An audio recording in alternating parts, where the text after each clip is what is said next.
What is up, guys? This is Lintheo coming at you with an update version of my King of the Skull Servants deck. Now, this is such a fun deck, and I really do love it. It has to be one of my favorites up there.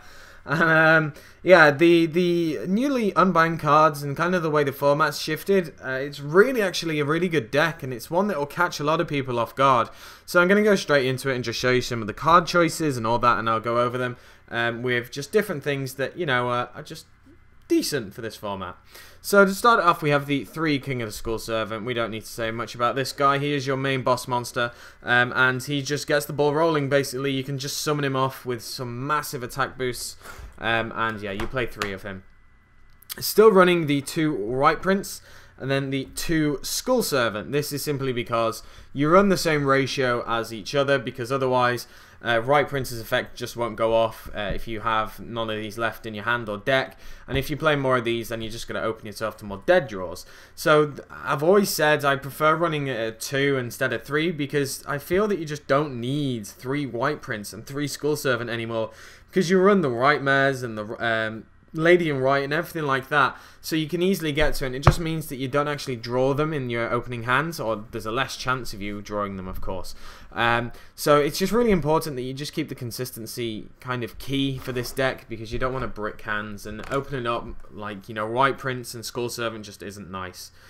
We then have the 3 White Prince. This card's just so good. It means that you can do your White Prince plays, and also it means that, you know, for example, if you do White Prince effect and you've got nothing in grave, you can discard this to get like maybe a Skull Servant back into the graveyard, and already you can Skull Servants back on 2k. So it's just a really great card, really important to use, and it has to be at 3 in my opinion, just because it's so useful. Being able to get Lady of White from Banished as well is just really, really good. Speaking of the devil herself, we have 3 Lady of White. This is here because it stops you from having any trouble with back row, and it also means that they can't be destroyed. So it's sometimes you can do a little bit of a lock where you just have maybe this and a face down, you know, Skull Servant or anything like that, if it's not on a big attack boost. 2/2 defense is pretty solid as well. So, you know, against some decks that, you know, it's more rogue decks really, they might struggle, or if it's early game you might struggle to get over the 2/2, but, you know, if you go up against like the Cloth or something, they're just going to punch over it very quickly. So then we have one of the newer cards. We have Uni-Zombie. Play this at 3, and it's just been working amazingly because you can ditch so many things. Obviously you want to ditch the White Princes so you can get their effects off, but other things like the Zombie Masters, the Mizukis, everything is just so good. And being able to make some synchro plays as well, really solid card and an incredible addition to the deck. Then we have 2 Zombie Master, only running 2 because I feel 3 clogs, and it's not the most important card in the deck, but it certainly can add a lot of functionality, simply because you can discard your maybe dead Skull Servants or your White Princes, anything like that, and also even just the Mizuki plays as well. It's just a really strong card that I feel you know, is quite key for the deck. Then we have 3 Mizuki. Some people run 2 and 2 with you know, the Zombie Master, because obviously they work well, but Mizuki's just really good. I run 3 Uni-Zombie, and you'll see the other card that I run in a minute in a 3rd copy, and they all interact with the graveyard. I can send a card from a total of 7 cards in my deck can send to the graveyard. So it just means that this is kind of always live, and also with Burial that, you know, you obviously run, it means you can recycle them, and you can just do some really disgusting plays with it as well. So Mizuki is a really, really great card. And then the 3 Mathematician to round off the monsters. I don't play Dad anymore just because it kept getting a bit of a dead draw. Mathematician is here because, as I said, there are so many things I can ditch to the graveyard. You know, if I have any dead Skull Servants in the deck I just want to get rid of, if I want to do any Mizuki plays, or if you already have a Mizuki, you can put Zombie Master into the graveyard.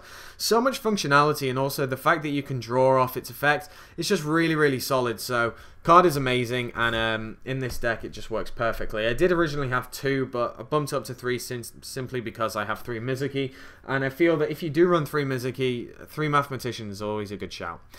3 MST, this is just to stop any of the other floodgates or anything that's annoying. Now that Skill Drain's gone, it's actually really, really, really improved the deck, because it just means that you can't get skill drains when you attack into one of your opponent's monsters and then cry. Obviously, they can still chalice and break through you, but that's just one of those things that happens. And 3 Space Typhon, you know, is good. You know, if you go against a deck that doesn't run a lot of back row, you can always just side them out. 2 mass change card is really good. It works really well with the deck. You know, you can send off your weak monsters to the graveyard, and also discarding fodder as well. So you can just bring out Darklaw, which is such a strong card in my opinion. And when played rightly as well, it's just really good. And it's also, if you want to go for a bit of extra damage, you know, maybe one of your zombie masters, when you attack, you can mass change it and then bring out Darklaw for an extra 24 damage. So really solid card. Then going into the one-offs, we have the 1 Burial, standard. You have to run this because you're banishing so much. The 1 Allure of Darkness, basically everything is dark, so you know it's great, and it also has great synergy because if you have this, or maybe a right mare in hand, you can banish maybe one of your King of Skull Servants and then just discard the right mare to bring it back. So it has good synergy as well. The 1 Dragon's Mirror, this is here because you know you run a lot of zombies and it's, you know, just pretty decent with the choices that you'll see in the extra deck. So a really great card. I do love it at 1. And then finally, here's the 7th card that ditches from deck. Sorry, the Foolish is just a really key card. So going on to the traps, we don't have that many, but we do have some. 2 Fiendish Chain. This is just here to stop any problem monsters that we might encounter. Just Fiendish Chain in general is great. I was thinking of bumping it up to 3, but the space issues in this deck are really, really tight. So 2 it is for now. Then we have the 1 Eradicator. This is here for just general shenanigans. We don't like any spells or traps being played against us, and you know it's just really good as well if you go in the cloth matchup, or if you go against like a trap heavy deck or anything like that that you know relies on a certain type of cards, a spell or trap. It's just really good, and it's the fact that it gives you the knowledge of what your opponent has as well that just makes it just all the better. Here's one of the new unbanned cards. We have Crush Card Virus. So this card here is absolutely beautiful. Thank you to my you know, Ultimate Collection for having this. But Crush Card is pretty good in this deck. I know that it's obviously been nerfed and it's not that great, but you have the option to use it because a lot of your monsters are very, very weak. And it just works surprisingly well. I was testing it. I was kind of unsure as to how it would run, but it's just really, really solid. And, you know, you don't have to play it, and you can always side it out if you're against something that doesn't really utilize it that well. You know, it's not very effective. But yeah, it's really, really solid card in this deck. And another one that is absolutely incredible is Ring of Destruction. Another one of my ulties, love them. So Ring of Destruction is great in here because, you know, you've just got such big monsters that you can really whittle away at your opponent's life points. And you play it correctly because of the new errata. It's just a really strong card. It's one that actually needs to be thought about before you just blindly play it. Obviously now the new errata means that 1, you take the damage first. It can only be in your opponent's turn. And if it's equal to, or if it's higher, if the attack's higher than your opponent's life points, you know, you can't select it. But it just means that because you can put so much damage on board with King of Skull Servants and your other monsters, just means that you can really hurt your opponent's life points a lot. And then swing for, you know, damage with the Skull Servants. So really, really solid card, working out really well, and I really like how it is in the deck. We have the 1 Vanities. This is just to kind of stop any other random shenanigans that are going on. I do like it at 1 in here, so it's just a nice choice for me. And then finally, we have the 1 Compulsory Evacuation Device, just to stop any problem monsters that we don't want to see. So 40 cards as usual. Going on to the extra deck. As you saw with the mass changes, we have 2 Darklaw. This is here because I run 2 mass change. I don't run Anki because I don't really see the point. This is just a better job. You know, for what the deck does, I don't really need Anki. So yeah, that's why the 2 Darklaws are there. Then we have the 1 Nethersole Dragon. This is one of the other instant dragon mirror targets, and here's the other. Obviously, only run 2 vanillas, so this is, you know, live not as often as obviously Nethersole. But the fact that you do have the option to go into this, and you'll probably be dumping the vanillas quite quickly due to other effects, or just choosing to get rid of it. It's just really solid card, and it can actually help you stall out some games as well, maybe if you just don't have the combo pieces that you need. And this card's just always good because you can attack into a monster, make it 0, get a token, and then King of Skull Servants can really swing for some heavy damage. So it's a really nice combination. 1 Void Ogre Dragon, card's great because you can just empty your hand if you so wish to make this play. With Uni Zombie and, you know, Zombie Master and everything like that, you can deplete your hand pretty quickly. So great card, and can really hurt a lot of people. 1 Beals, again, as I said, it's just easy to go into with Uni Zombie and Zombie Master. So great card. The 1 Black Rose, just in case I want to remove any problem monsters or any problem cards on the field. Really great cards and easy to go into. The one Goyo Guardian, this is just here in case you want to steal anything and maybe make some synchro plays. But yeah, Goyo's kind of alright. It's just one of the better rank 6s for me because of its just massive attack as well.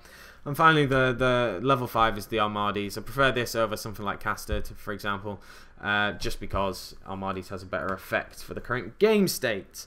And then finally going on to the 6 Xyz, we have the 1 Lavalval Chain, just because obviously we want to ditch things to the graveyard, because it, you know, it just works out. The 1 Exeter Knight, just to be able to blow up the field or clear the field in any way, shape or form, and maybe then go for the killer blow with King of Skull Servants.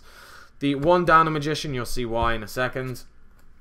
The 1 Castel, because I really rate Castel currently, really great card.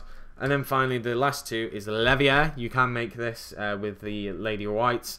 Bring back any of your banished things. You can use it quite nicely with, for example, Zombie Master, just to recycle different stuff. And then finally, the only rank 1 is Ghost Trick Dulan, because he's just a great card overall. The other rank 1s aren't that great, like Slacker Magician's alright, but I prefer this card with the, you know, the functionality that it has in the deck. So that is it, guys. I hope you did enjoy the deck profile. As I said, I really love this deck. It doesn't really have technically a bad matchup. Quillfort was kind of one of the ones that really hurt the deck because the matchup was just so difficult. But now that they've kind of got nerfed, it just means that it's not as a difficult matchup as it once was. And I just really enjoy playing the deck. It's just so fun playing around with, you know, all the viruses as well. It's just so fun. You could maybe put Deck Devastation in, but it's not that great currently. But yeah, as I said, so that is the profile. I hope you guys did enjoy it. Let me know down in the comment section below what you think of the deck profile. Like, comment, subscribe, and I shall catch you guys later.